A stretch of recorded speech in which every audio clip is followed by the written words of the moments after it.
dressed in. At age 50, sometimes I'm too tired to even try to have sex, and I say, I'm sorry, honey. My girlfriend made a scarecrow. It didn't work. Overheard at the 1980 Bilderberg meeting, let's invent and use this new MTV for social engineering, and soon they'll be wearing their pants on the wrong side of their ass. My friends, if there isn't a next year, we've had a good run, haven't we? Yeah. Usually I sing the Star-Spangled Banner in Latin and laugh like a monkey alone in my brain till the noise goes away. I've come to love my cage, it's mine.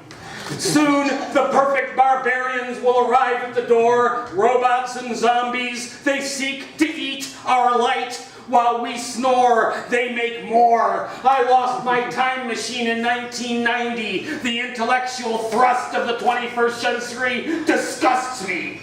Meanwhile, the prompt was madness, so the poets got excited. Most couldn't hammer a nail straight. All of them were hammered. One or two rose as gods, misinterpreted later on as the lady at the bus stop barks. A big part of my human experience as a spiritual being is to beat your ass. So back off, bastard! Daily, I ask of my poetry, has my self-pity been gorgeously enough expressed? Not yet. Not yet is always the answer.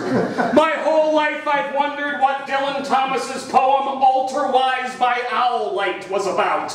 Do any of you know? See me after the show. My own poems hide no mystery. They're all about me, but sometimes the me is an alternate me, so I get off scot-free no matter what I write. Isn't that nice? I've come to love my cage. It's mine. Happy hologram, she said from the cornfield, pop-eyed with braided blonde doll wig, a metal spring where her neck was, amid ice cream truck music, a too much blue cartoon sky, and I, poet gathering steel and piecemealing together various cognitive and emotional fragments of July to read for her as we die. I'm so sick of politics, the 10-year-old neighbor girl said. I'm looking at pictures of a lizard with butterflies on its head.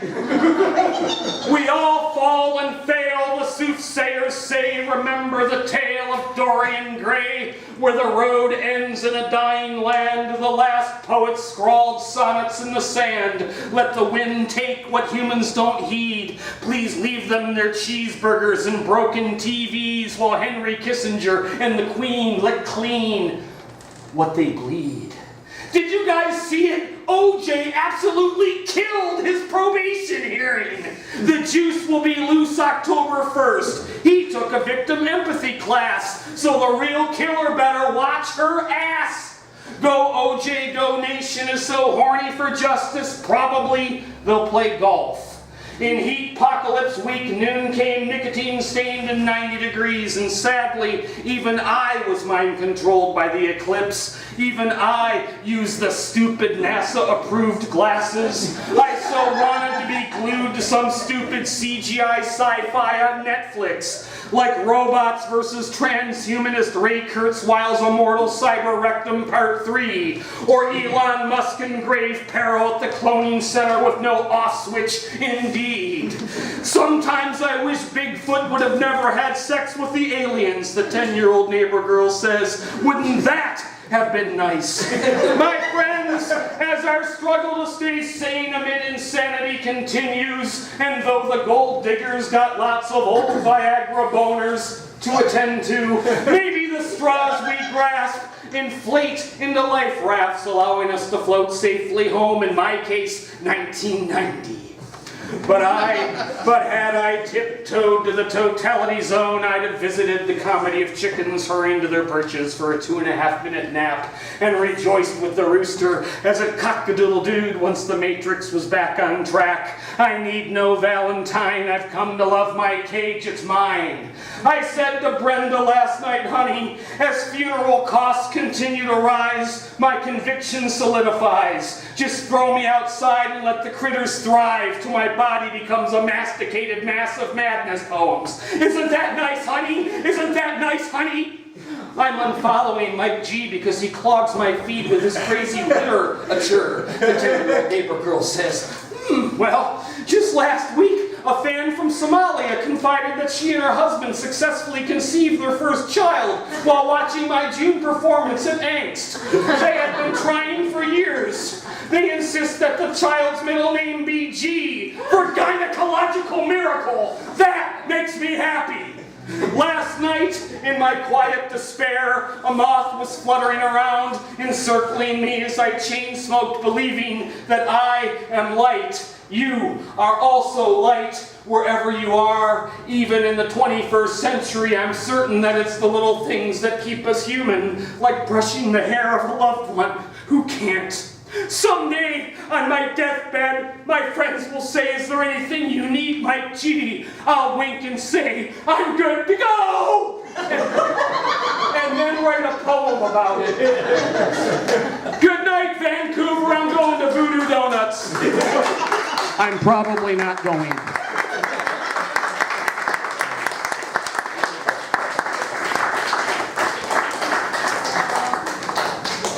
Mike G. Thank you. All right, Dennis, where are you? There you are. Come on down, Dennis.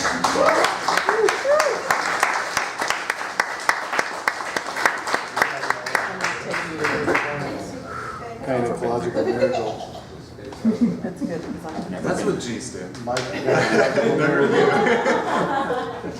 Women.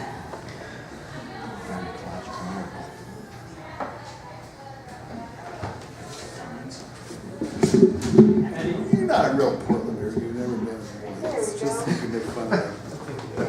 I need to go. Yes. I want to go too. Dennis. How could there be so much talent in the room? Right? And Donald Trump in the White House.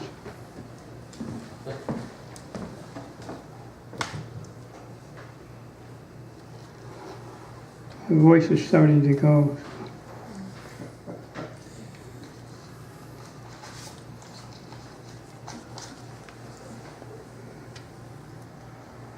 Who's that for me? I have a small public service announcement for you all. I accidentally discovered a significant contribution to the problem of homelessness.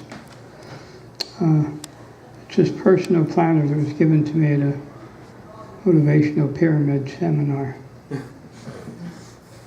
I took it with me on my daily planned walk and saw a homeless person in an alley. It's not an ordinary planner or organizer. It has advantage right in front. It's emblazoned in these gold letters. There's some credit. It starts with some credit cards. Little pockets for ID and a little calculator. And as you open it, the next section is the calendar. So you see.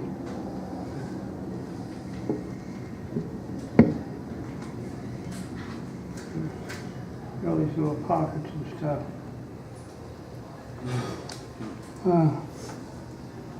Thought it'd be helpful for the homeless situation. The days and the years tend to blur together. There's a sheet for listing your driver's license and health insurance policy numbers. They're always important in case of emergency notify. Anyway, here I noticed he wasn't taking it in very strongly.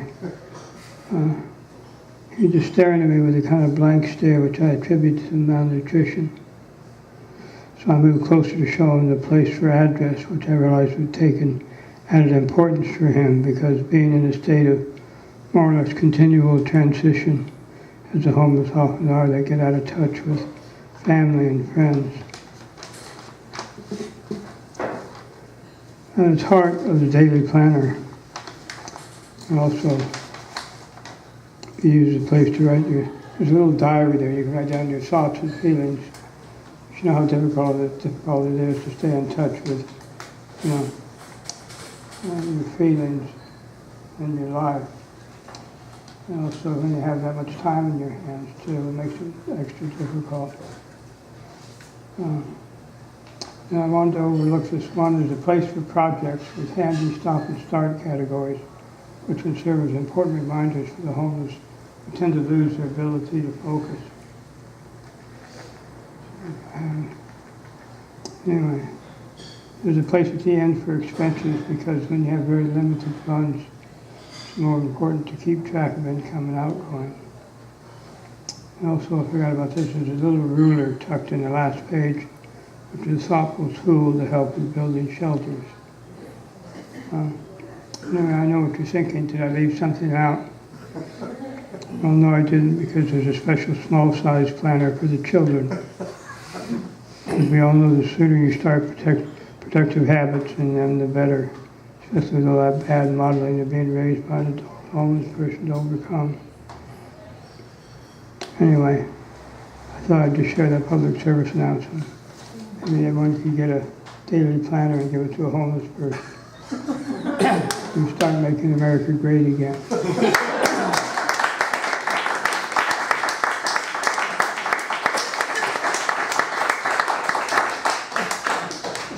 The Christmas form letter, I thought I'd jump right into Christmas. Hope the holiday season finds you well. Wish I could say everything is fine, but it's Christmas and Jesus wouldn't want me to withhold the truth.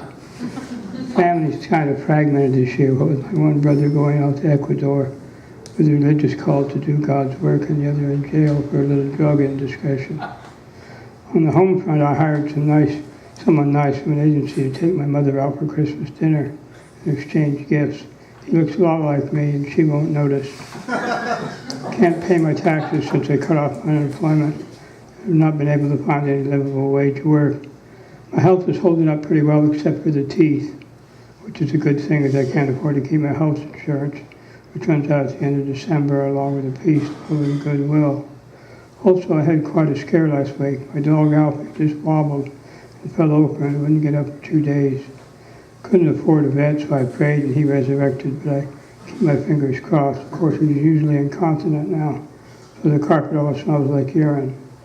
I just try to remember baby Jesus in the manger with the animals. I was a little lonely this time of year. Hard to believe my relationship with Sue has been over 2 years now. I'm feeling more stable now, but still think of her often, which may be partly due to the herpes. It's hard to tell. The Lord's dark mysteries go on, and as my neighbor says, look for the silver lining. Of course, he can afford to get his teeth fixed. Hasn't seemed to mention lining my cloud with any silver. But he may be right, as I did get started on the antidepressants before my coverage ran out. And while they have destroyed my sex drive, at least I'm not depressed about it.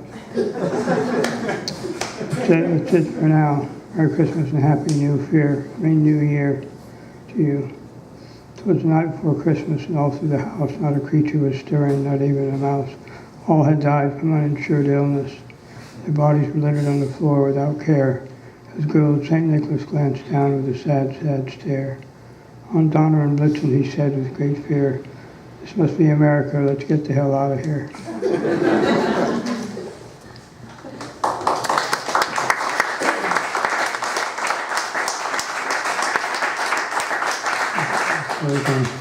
A small Christmas story, Aquarian Conspiracy.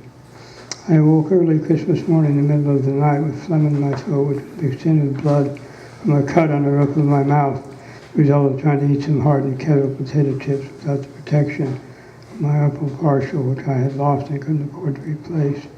I rose from bed and grabbed the half-full urinal and spit a large volume of the bloody phlegm into it.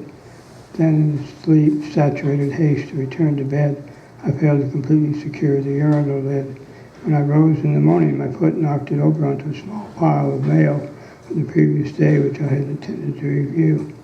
Upon rising, as one of the letters was an urgent shut-off notice from the local electric utility, which I had opened before going to bed, which was now covered in the bloody phlegm of urine. which had also providently saturated the return payment envelope, which was probably academic anyway, since the letter line next to it was now also saturated.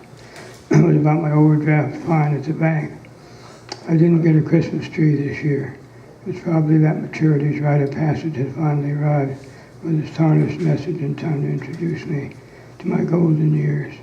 The sharp, succinct cut in the roof of my mouth was pertinent. The Christmas tree was not.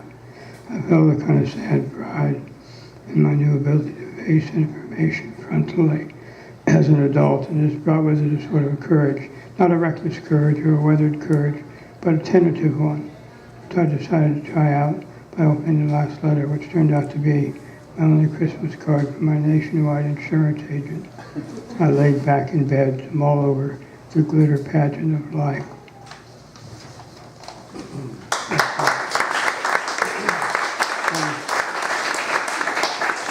I'll close with a short theme, the rats. The shiny innocent spies cough and hiccup and fart, secure dimly down dark hidden caverns with messages of the eternal secret. They are small frightened cows without bliss, but know they are deserving and will not be intimidated. They are religious little rodents who love no one but turn darkness into their light and do not give a damn if Jesus loves them, but they make no mistakes because they don't know how. In their entire vocabulary, there is not one word for why. And when they stumble over a fork lying on the dark night's kitchen floor, God equates it with the Holocaust. They watch us quietly from ceilings and cellars, see the garbage rise and spill over, know there are too many of us to last like this. They love the sun, but do not trust it. And when it rains, the holy whiskers twitch, and they smell the scent of their women, and bring them spiders like flowers. Thank you.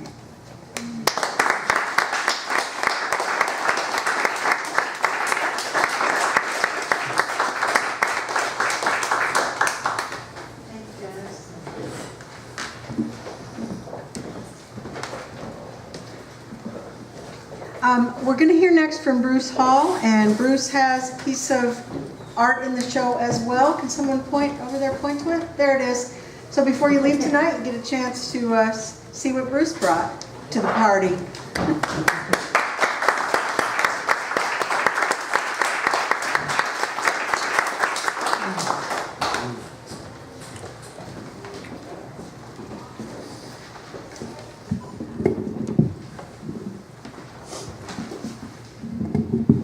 Good enough? I won't eat it. Try talking.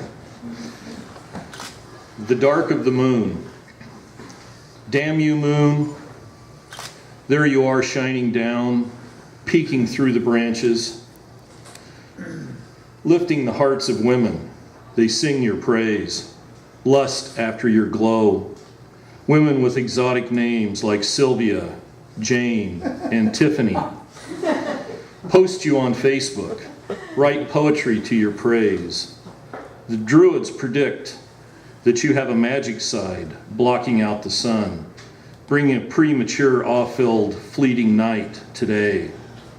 I cannot wait until you go dark, hiding wherever it is you hide, on the other side of the cosmos, or dipping in Pluto's hot tub, between your crescents, unencumbered by your shine.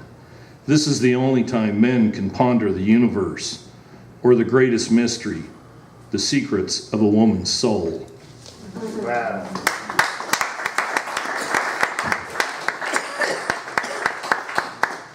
My last one. This poem has no title. This poem has no title, nothing to put at the top of the page. Will the lack of the moniker make it less of a poem?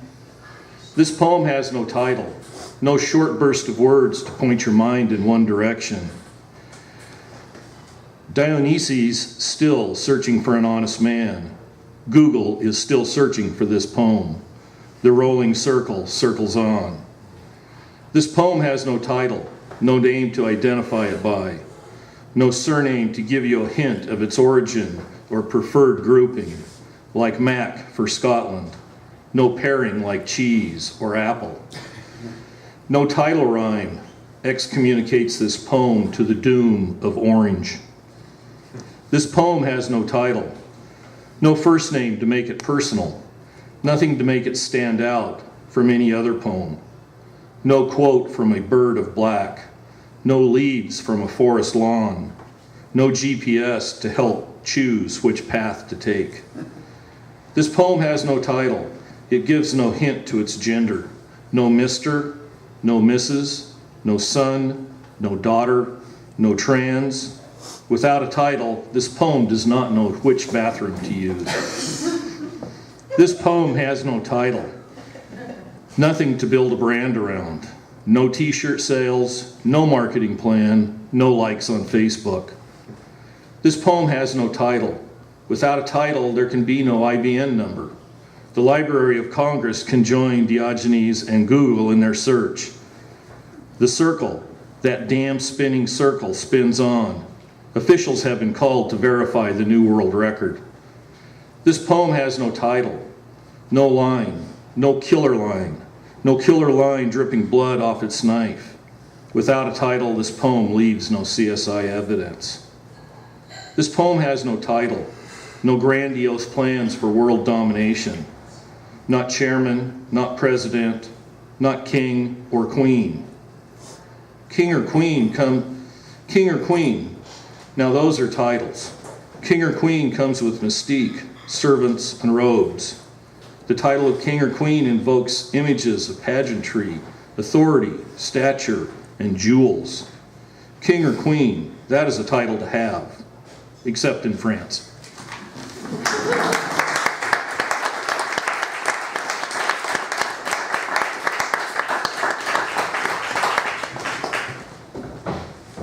All right, Bruce. That moon, huh? Yep. All right. Next, we're going to hear from Diane Kammer. Diane.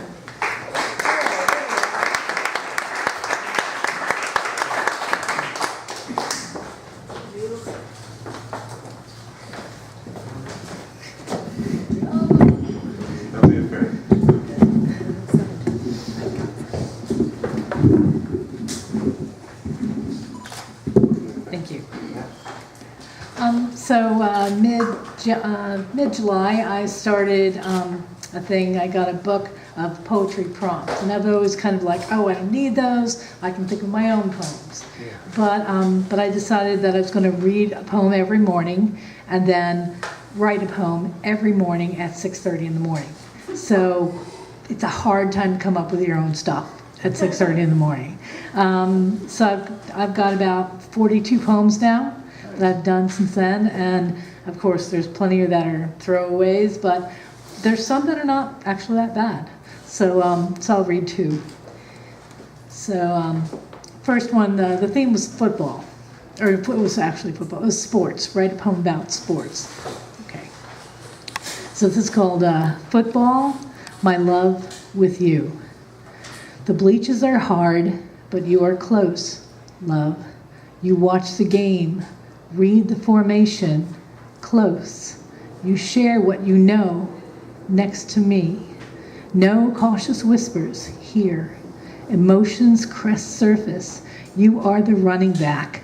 You are the quarterback, love.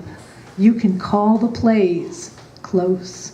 We share the victory here, tonight. You give me everything. You are here, close, my love.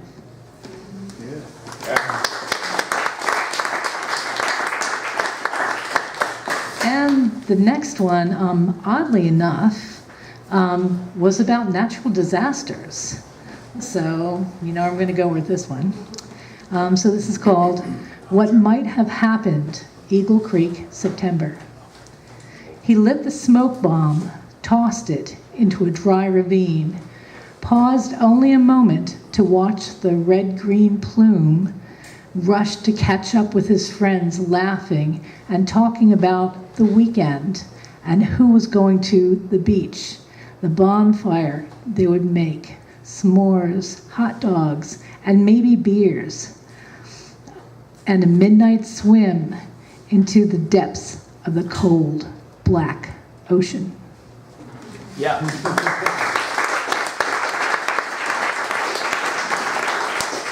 Thanks, Diane.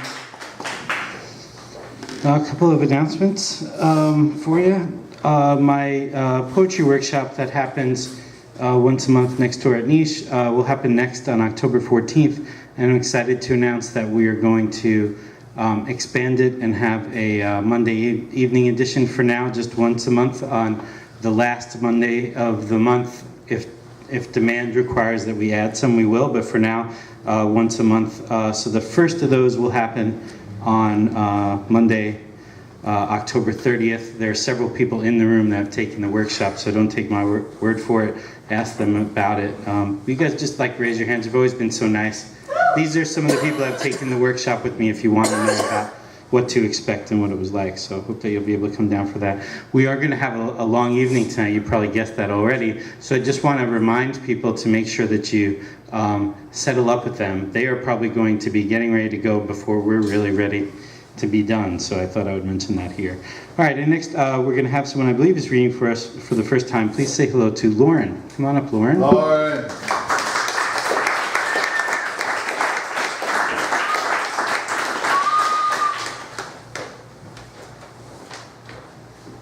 Is that right about that? First time here? All right. Yeah, this is my first time here, and this is my first time ever reading at an open mic poetry. It was kind of a surprise I was reading, so I just had to pull up my. Okay. This poem I wrote, and it actually was published in the Phoenix at Clark College, so I feel proud of that. Just get a little bit closer to the mic, please. Oh, it was Yeah. It was published at the Phoenix at Clark College, so I feel kind of proud of that. It's called Woman Walks Down the Street. She is a new mother pushing a cheap stroller down the suburban Paradise Street. Her deflated belly is unflattering, but she wears tall boots, an attempt at fashionable. She is not a young mother, hair dyed yellow, but I see silver roots. Maybe she adopted, never having been able to conceive. Maybe she isn't the new mother, a grandmother with a new mother, daughter, neighbor, or friend. Maybe the stroller is empty. She fills it with her wishes and likes to air them out.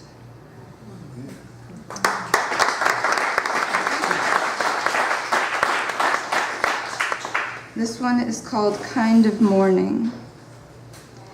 It's a golden butter, full double rainbow, fat rain dropping, pressing down upon your skin, kind of morning. It's a quadruple batch. Watch the water, boil, hum, to your tea. If everything is exotic, then nothing is exotic, kind of morning. It's a cut, your carrot carefully.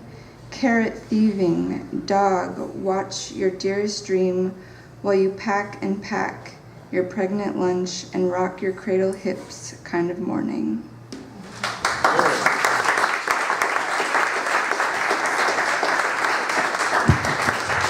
Hope that was a good experience for you. We're always happy when someone does it here for the first time ever. That's exciting. The next person that I'm going to introduce is another one of our very multi-talented people here in the community. She has some photography in the show.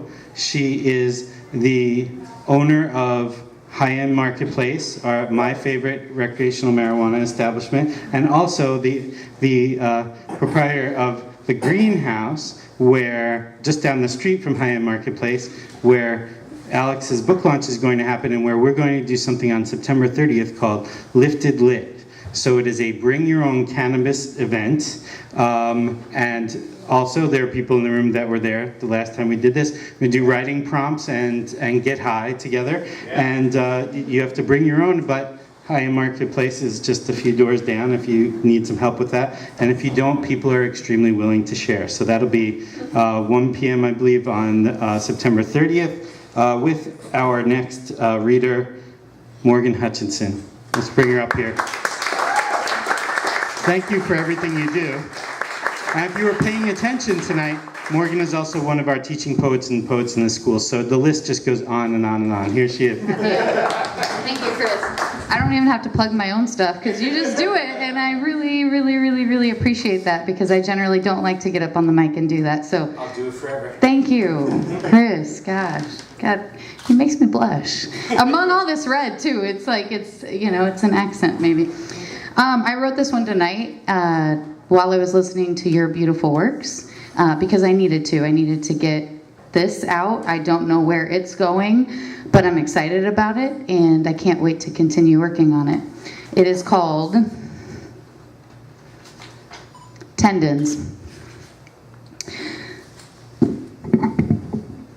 These tendons, the ones between my thumb and index, are aching, swollen, painful, unable to grasp normalities like the pen, the wheel, the leash. These tendons, they pulse, persuading me I am mortal, finite, fragile, forgiving though, as they tend to you. Grasping your body, your back, your full biting lips, and we know that past the cocoon of fever, we all evolve forever, naturally, just as the tissue attaches the muscle to the bone. Thank you.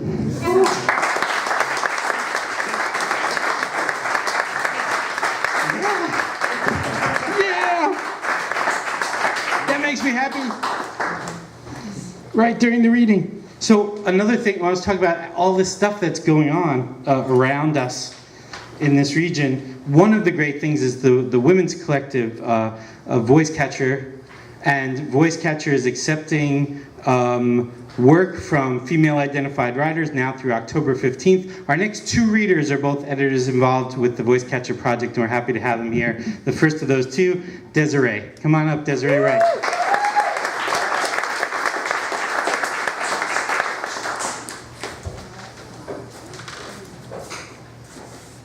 Hey. Hi. So thanks for mentioning Voice Catcher. Sure. I am managing co-editor, and submissions are open until October 15th. We're also doing our first ever nationwide contest.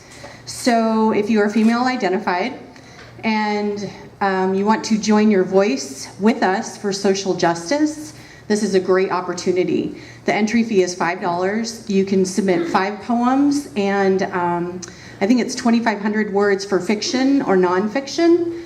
And our guest judge is Diana Garcia. She is the shit. So check her out, but check us out, voicecatcher.org, and either submit to the journal, which is great, or enter the contest, or you can even do both. So just so you know. The 2 poems I have tonight have come out of the work for Chris Luna, and it's just a great opportunity. I love going and I love working with people there. The creativity, just getting to know everyone, hearing their voices, and gives you just a space to show up. You never know what you're gonna get, and to try something new. So I've just been trying something new, trying to open up that box and get out of it. The first is a ritual for freaked out motherfuckers. Yeah.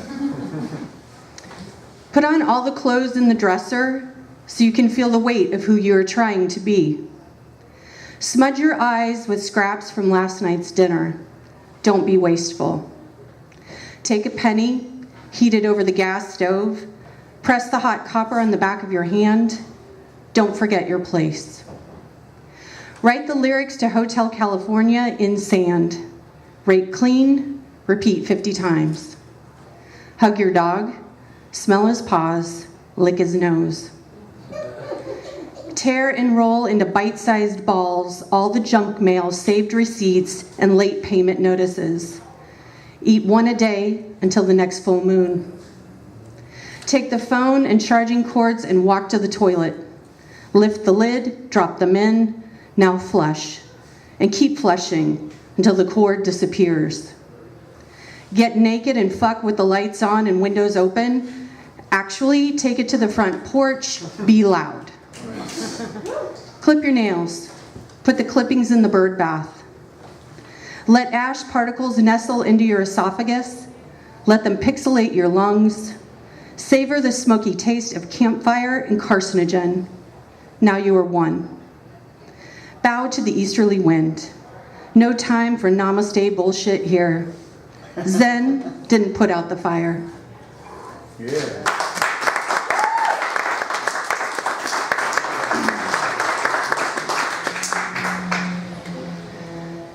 Accommodation. IKEA on a Saturday. We needed a new couch, a sleeper sofa, because a friend was coming and our daughter had moved back home into the spare room that was going to be the yoga room or the weight room or the fuck room, but wasn't any of those things yet, just spare. She didn't even get her old room when she moved back in. That was the massage room.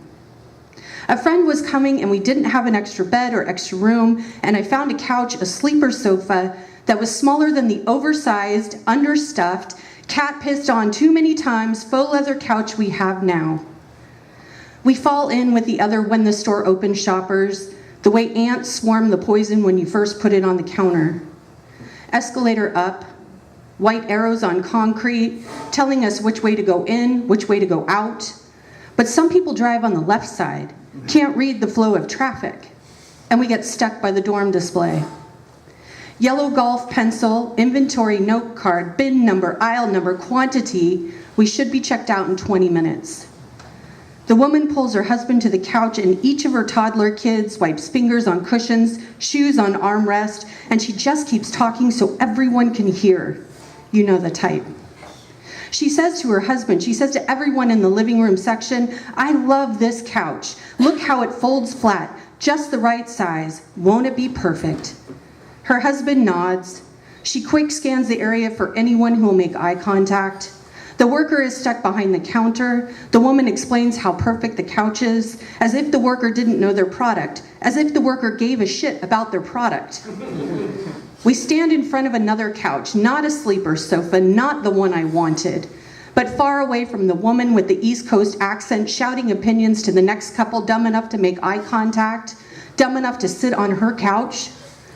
My husband hates the couch, and I don't even tell him it's not the couch, not the sleeper sofa I wanted, because I really believed that if we stayed one more minute near the opinionated, loudmouth, detention-sucking woman, I'd punch her.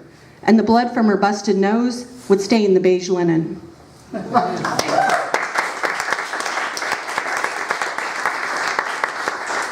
Thank you, Desiree. And our next member of that Voice Catcher Collective, Edie Lemonnier.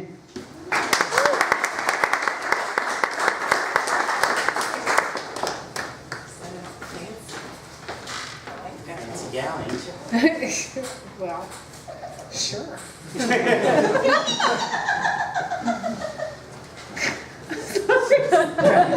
I'll try to be even fancier next time.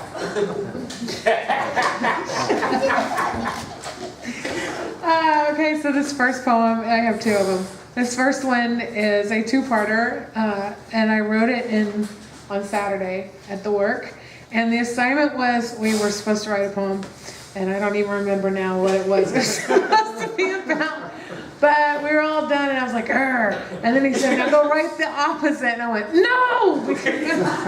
So this is my version of writing the opposite. And I don't know, I might get in trouble for not doing my homework right. I don't know. I kind of don't care. Never get in trouble. This one's called "Fuck This Shit." You know, it wouldn't be a poem if I didn't drop some F-bombs. 1. It makes no sense. The fever on the world, around the world, clouds of confusion settle red, swirl like rotted cotton candy over the planet, around our brains, through our hearts, conflate love with weakness, divide and conquer, push the whole thing off balance. We all scream, half angry, half terrified, and I just want to take my fucking dog for a goddamn walk. 2. In this perfect little world, we are all healed up, one hive mind. The honey runs through us all. Uniformity and obedience bring homogeneity and order for our Orwellian pleasure. 4 legs are better than 2. In our Stepford world of millions of fake smiles and blank stares of joy and contentment, and I just want to run screaming into the sun. Yeah.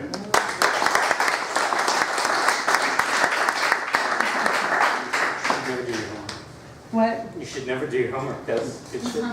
I will never do homework again. Homework again. Okay, this one kind of. Lick the spatula. Lick it good. Let the raw batter, sweet and bitter chocolate, drip down your throat. No concerns for the salmonella nobody sees. Don't bother with the oven. Swirl it all around your hungry tongue. Germs don't count. Just double dip the fucking spatula and eat your fill. Yeah. Rinse the bowl, hide the evidence, then raw brownie batter waddle your way back to sleep. Amen.